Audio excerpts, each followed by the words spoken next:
দর্শক, আজকে আমরা সব ভর্তা খাবো। ভর্তার আয়োজন করেছি আমরা। সরষের তেল ছাড়া তো ভর্তা হয় না। এটা হলো আমার চিংড়ি মাছ ধনে পাতা দিয়ে ভর্তা, এটা ভেন্ডি চিংড়ি মাছ দিয়ে, এটা ডিম ভর্তা, এটা বেগুন ভর্তা, এটা টমেটো ভর্তা, এটা ঝাল ভর্তা। সরষের তেল দিলাম ওই ভর্তার ভিতরে, বেগুন ভর্তার ভিতরে সরষের তেল দিয়েছি, আবার দিলাম ডিম ভর্তার ভিতরে সরষের তেল দিলাম। আর কিছুর ভিতরে সরষের তেল দিব না। দর্শক দেখুন তো আমার ভর্তাগুলো কেমন হয়েছে, ভালো হয়েছে না? হ্যাঁ, অনেক ভালো হয়েছে। দর্শক, আমি ডিম ভর্তা বানাবো, যার জন্য ওই দেখেন চুলায় ডিম আমার সেদ্ধ হচ্ছে। আমি আজকে সব ভর্তা খাবো, দেখাবো কী কী ভর্তা খাবো। দর্শক, আজকে তো ভর্তা খাবো, তাই ওই টমেটো পোড়াইছি। ওই যে আমার নাতনি দেখেন মেহেদিয়াতে কী সুন্দর সাজছে, ঈদে আমাকে হেল্প করতেছে। পোড়ানো টমেটো বেগুন সব পরিষ্কার করে দিচ্ছে। ওই যে বেগুন পরিষ্কার করছে রাখছে, টমেটো পরিষ্কার করতেছে। দেখছেন, নাতি নাতি থাকলে কত উপকারে আসে। আপনাদের আছে ছেলে মেয়ে, বিয়ে দেন তাড়াতাড়ি নাতি নাতনি দেখার জন্যই, এরকম হেল্প করবে। আল্লাহ হাফেজ। আমি এখন চিংড়ি মাছ ভর্তা বানানোর জন্য প্যানে একটু তেল দিলাম। ভর্তা বানাবো তো তেল বেশি চলবে না, হালকা তেল দিয়ে বানাবো। দর্শক আবার ভাবেন না যে কিপটে মানুষ। আমি অবশ্য কিপটে না, সাশ্রয় করি, কিন্তু এই ভর্তায় তেল চলে না। ভর্তা করতে হয় এমনি, এই মনে করেন কি যে হালকা একটু টালাটুলো দিয়ে ভর্তা করতে হয়। এখন আমি আগে শুকনো মরিচ মানে ভেজে নিই, এই জন্য একটু তেল দিলাম। শুকনো মরিচটা একটু ভাজি, শুকনো মরিচটা তো ভাজা লাগবে, দুনিয়ার ভর্তা বানাবো আজকে। কাঁচা মরিচও দিব। দর্শক আমার দেখেন লাল হয়ে গেছে আমার শুকনো মরিচ। এখন আমি নামিয়ে রাখলাম। এই দেখেন শুকনো মরিচ লাল করে নামিয়ে রাখলাম ভর্তা করার জন্য। এখন আমি দিয়ে দিলাম চিংড়ি মাছ। আমরা তো চিংড়ি মাছও বিখ্যাত, চিংড়ি মাছ তো আমরা খাই। আমরা বিখ্যাত খুলনার মানুষ, চিংড়ি মাছ খাওয়ায় সবাই। দর্শক খান, কিন্তু আমি একটু রান্না করি তো, রান্না পেয়েছে তাই একটু বলি বেশি, কিছু মনে করেন না। এখন ভর্তা বানাবো তো চিংড়ি মাছ, এই জন্য এখন এই যে কাঁচামরিচ রাস্তার ভিতর দিয়ে দিলাম, কটা পেঁয়াজ দিয়ে দিলাম। এটা তো বেশি ই করবো না, চিংড়ি মাছটা একটু হালকা মানে ওগুলো একটু নরম হবে, চিংড়ি মাছটা ভাজা হবে। আস্ত রসুন দিয়ে দিলাম। এটা একটু তেলে নেবো ঠিক মতো, ভর্তা বানাবো তো।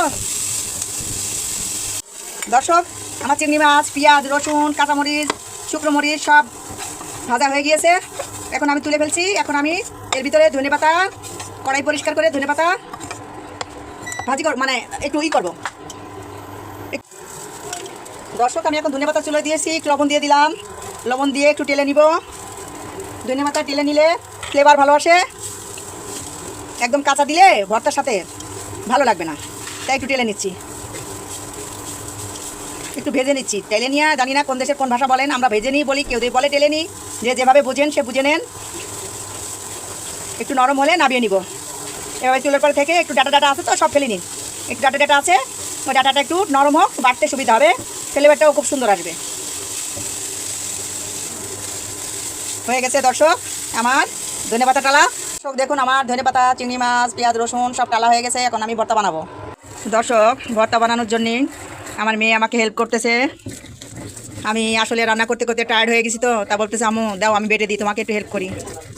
তাই আমাকে সাহায্য করতেছে, আমার ভর্তা বানিয়ে দিচ্ছে। আমার খুব ভালো লাগতেছে, কেননা বাচ্চা কাচ্চা থাকলে এইটাই সাপোর্ট, ছেলে মেয়ে সাপোর্টই তো এটা, তাই না? দর্শক, আমি একটা ইউটিউব চ্যানেল খুলেছি, তাহেরা রহমান মায়ের হাতের রান্না। আপনারা ওইখানে গেলে পুরো পার্ট টু পার্ট দেখতে পারবেন। ফেসবুকে তো মনে করেন কি যে আমি সবটা দিতে পারি না। আপনারা সাবস্ক্রাইব করবেন, লাইক কমেন্ট করবেন।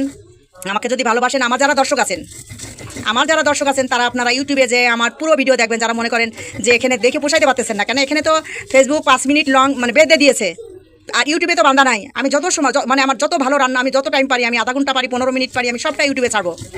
আপনারা ওখান থেকে দেখে নেবেন। ইউটিউবে তাহেরা রহমান মায়ের হাতের রান্না সার্চ দিলে আপনারা আমাকে পেয়ে যাবেন।